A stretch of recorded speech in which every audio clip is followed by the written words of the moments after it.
Hi everyone and welcome back to the second to last video on this series where I break down the upgrade system that was shown in the newest gameplay trailer of LEGO Star Wars The Skywalker Saga. Today we'll be taking a look at the Astromech Droid Class, its 4 perks, and what influence upgrading those might have on the characters. So if you like what you see, why don't you consider subscribing? It's completely free and it's a way for you to join me on this journey at finding my place in the universe. Now without further ado, let's just start right into the video.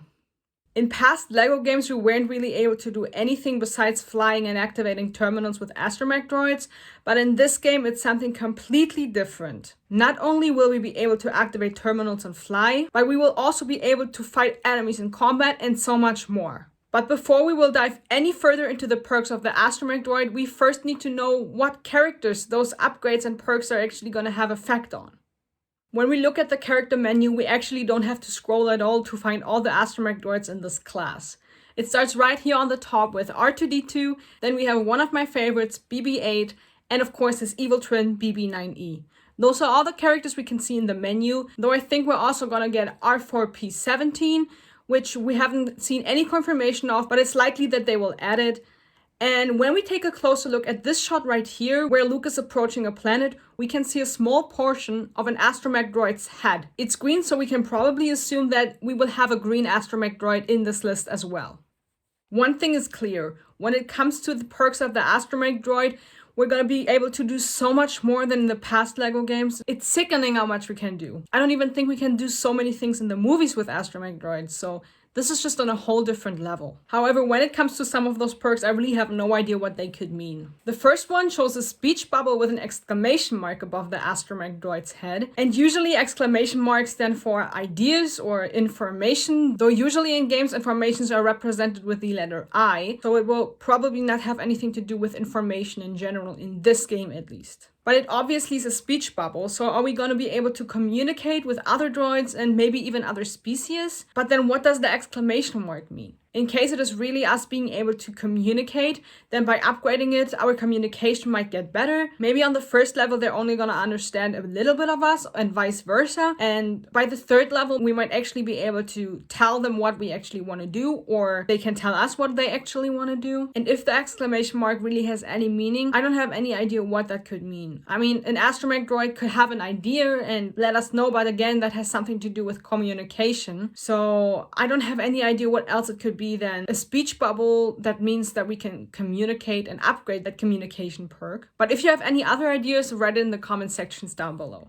Maybe I'll be able to come up with something when it comes to the second perk. We can now see the full body of an Astromech droid, and the waves we've also seen multiple times already. In the dark side class, those waves meant pushing away. So are we going to be able to push enemies around us away with an Astromech droid? I don't know if that makes a lot of sense, but I actually have another idea what it could be. When we look at this shot right here, R2 is slamming a Mustafarian onto the ground. So maybe instead of the waves meaning pushing away, they mean some kind of movement or throwing something, who knows? Or maybe he's even sending a radar like whales underwater. I don't know where I got that idea from, but maybe it's like, you know, whatever it is, we know that by upgrading this perk, it will get stronger. So maybe by pushing away, the range might get wider. By slamming someone on the ground, the amount of damage we're gonna cause gets bigger. Or if it's the radar, the range also might just get wider. It could be anything really. So as long as we don't have any solid confirmations, the idea could just go nuts. Alright, I have to be honest here. While analyzing the third perk, I started majorly struggling. I came to the conclusion that I actually have no idea what it can be, and the only idea I have, I don't even know the name for, so I'm not even gonna try to explain it to you because afterwards nobody's gonna watch my videos anymore.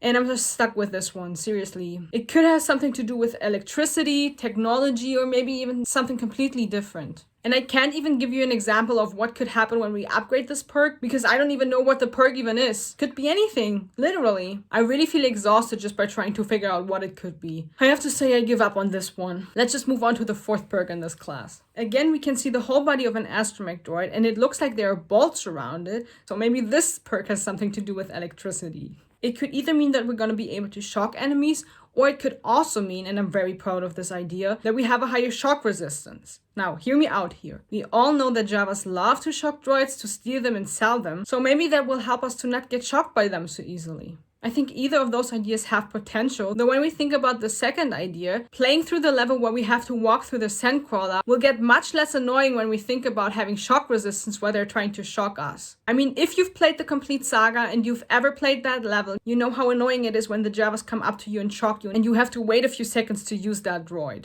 So that could actually be something that will help us in the process of that. And of course, when we talk about upgrading this perk, we will either get a further range of shocking enemies or we will get a higher shock resistance. Those were all the 4 perks of the Astromech Droid class. If you have any other speculations and ideas, write them in the comment section down below. Now let's get right to the ranking. Usually I would put droids at the bottom of my ranking because so far we've not been able to do anything with them.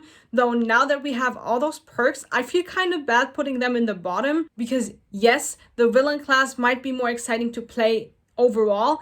Though when we think about the potential the Astromech Droid class has now through all the perks, I have to say that I'm actually more excited to find out what all those perks of the Astromech Droid class is than actually playing the villain class. So for that reason and only that reason, I will put the Astromech Droid class above the villain class and underneath all the other classes. Not because I'm more excited to play the Astromech Droid class, but simply because I'm more excited to find out what those perks are and what possibilities and capabilities we have now as an Astromech Droid. That was it for today's video. Let me know in the comments down below what your current ranking is. In the next video, we will break down the last class of the series, which is the Protocol Droid class. So if you don't want to miss out on that video, subscribe and activate the notification bell and it will notify you every time I upload a new video. And I can promise you there will be so many more coming after this series. I will be back very soon with my next video. Until then, bye!